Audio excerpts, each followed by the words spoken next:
Hello and welcome to Smash Writing. And as you can tell, we're back with more Predator material. Don't you worry. I can feel it. It's going to be any day now. I'm going to wear Paul down and we're just going to do Predator material from now on. Way too good of a topic to pass up, I know. That's what I think. But in the meantime, while I'm wearing them down, we might as well keep the train going. And we're going back to Audible. I'm kind of spoiled for choice with Audible. They have a ton of different Predator stories, Aliens, Alien versus Predator, as you can tell by the title. We're talking about Alien versus Predator Rift War. Immediately jumped out at me. It was directed. This is written by Weston Oakes and Yvonne Navarro. Those two names. There's really great stuff before in the past. With Yvonne, like I talked about in Eyes of the Demon. Her story, Sly Dark in the Daylight, was a great little story. Abuse Interrupted from Ultimate Prey was fantastic. It was phenomenal. And then you get Weston Oakes, who did Zero to Hero in Alien vs. Bug Hunt, which was a fun little story. So seeing that these two working together on this one, I'm like, oh, I'm all in for this. Unlike Eyes of the Demon, those were several short compilation stories. This was just one big story. Much like I did with Eyes of the Demon, though, I will do my best to talk about it without giving away too many spoilers or ruining the experience. If you're worried about that, though, I'll say give it a time. I definitely suggest you go check this out. It was a fantastic time, a great story. Here's why. Let's talk about it. The story takes place on LV 363. It's a harsh planet with all these different harsh terrain and predators. And it's got a human little faction, and it's run by the cartel, who have you have the slavers and slaves. The slaves are addicts who are hooked on this Keturah, I believe it's Keturah plant. Anyway, Keturah plant, we'll say, and they're pretty much there to make these people, they're addicted to this flower, and their job is to pick it. Unbeknownst to them, you have a group of predator Yahucha on the way. They're being led by Nayatep, Tuusa, and Ketal. And they're leading a group. They each have their own little group of unblooded Yahucha. They're young bloods. Well, not young bloods yet, but they're there to hunt hard meat xenomorphs, and upon complete, it's a ritual hunt to become young bloods. And their first step into adulthood is by killing the xenomorphs, which have been seeded by a Yahucha named Arwen. There's a Arwen is the seeder there, and he was supposed to seed the planet with these xenomorph eggs, and the elders were hoping that they would latch on to the apex predator of this planet, the Riftwing, and maybe a mutation would cause it a new variant. But when Arwen saw the group of Yahucha who were coming, he stayed on planet because he has his vendetta against one of them.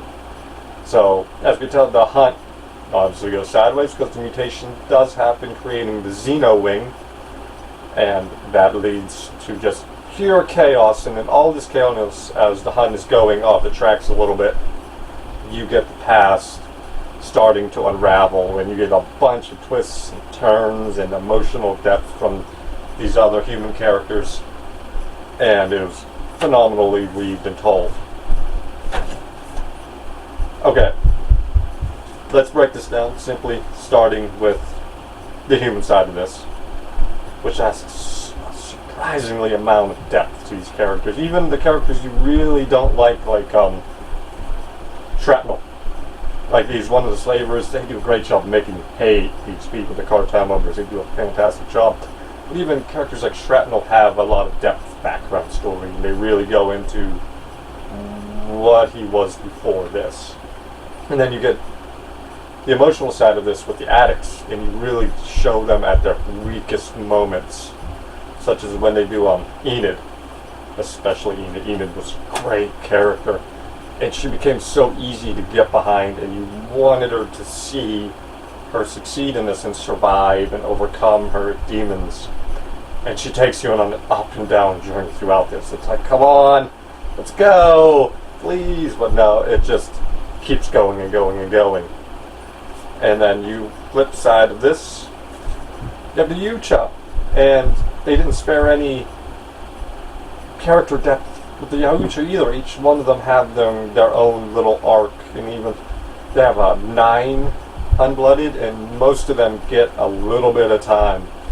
And you get some that are being manipulated in the wrong direction. You have one who's, you're like, oh, you feel the clock ticking on him. It's like, this guy's going to mess up, and he's going to get messed up by Katal, especially. Katal is one of the group leaders. She's leading her group, and as it goes on, she ends up having to take on more and more of the unblooded.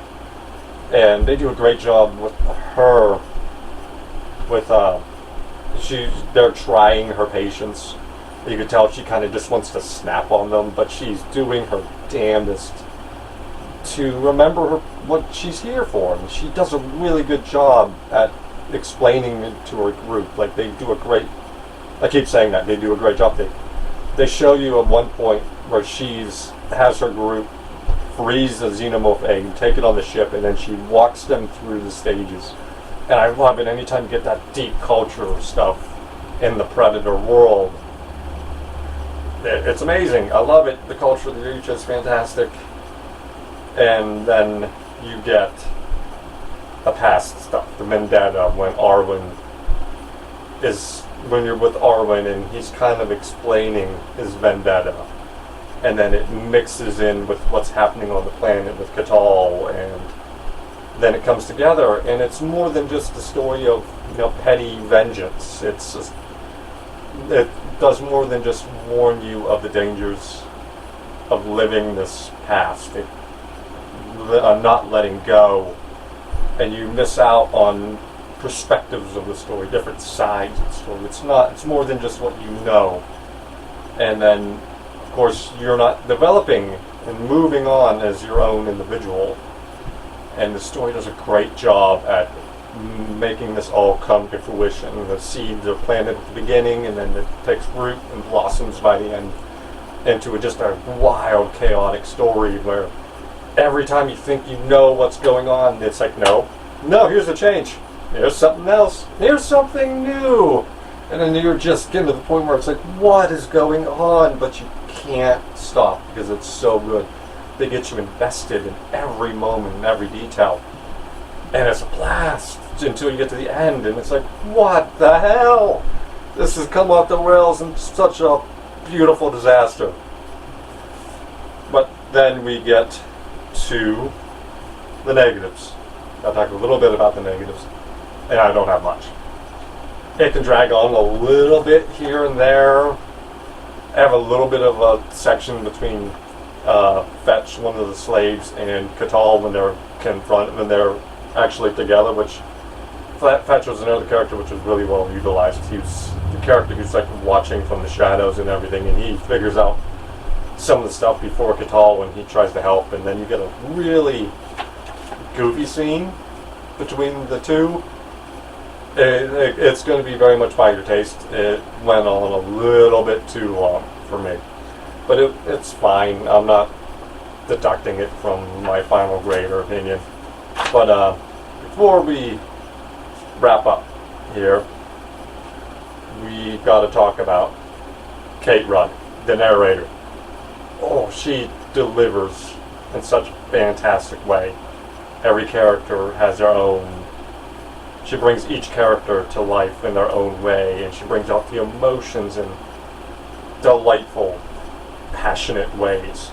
Like when she's doing Enid character who's an addict who's going through addiction and then gets stoned, and just the emotions at every moment, like from her stoned moments to the draw moments to the desperation as it gets through. Then her nightmare gets worse and worse, and Kate brings out so much passion in the characters. And then with the Yahucha, each one of them has their own tone and way of speaking and life and emotions, and she didn't spare it just because they were Yahucha. They have their own way of doing things and their own way of handling it, and she brings them all to life in a masterclass performance. Great all around. This is why I like knowing who does what. And that's it final grade, A+. Go check this out on Audible. All right, bye.